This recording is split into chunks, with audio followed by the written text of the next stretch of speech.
Mua ghế sĩ thả, having a meeting.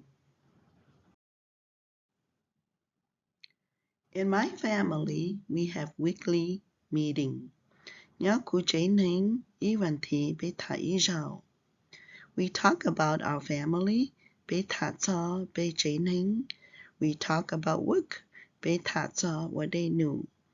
We talk about the future, bế thả cho yo what đã chỉ tọn tê nọ. My dad talks about his work. Cụ chỉ thả cho nữ tê đê nụ. Dad is very busy all the week. Chỉ mua đê nụ đau wa chua văn thị.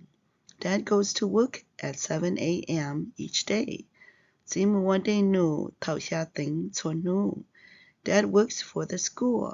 Chỉ mua đê nụ nhớ trâu tọ chế cần đỡ. Mom works at the hospital. Nhà mua đê nụ nhớ tọ chế Kawm. Mom goes to work at 12 p.m. Nhà mua ở đây nụ thảo có tính. Mom does not come home until 8 p.m. Thảo yi tính nhà mạ li lo chế. Ma sees a lot of patients each day. Nhà ba gắn hình mua mò đau tù chuan nụ. I go to school each day. Cú mua gần đau chuan nụ. I go to school at 7:30 a.m. Cú mua gần đau thảo xa tính khăn.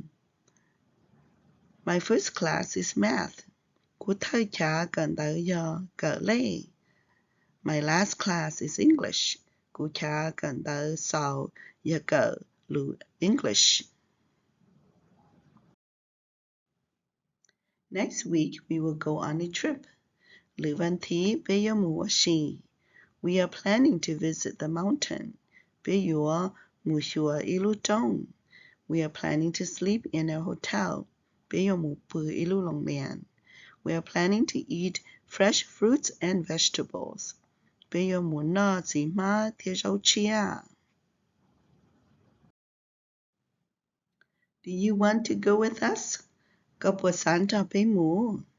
Yes, I want to go. Mù, của Santa ni mù.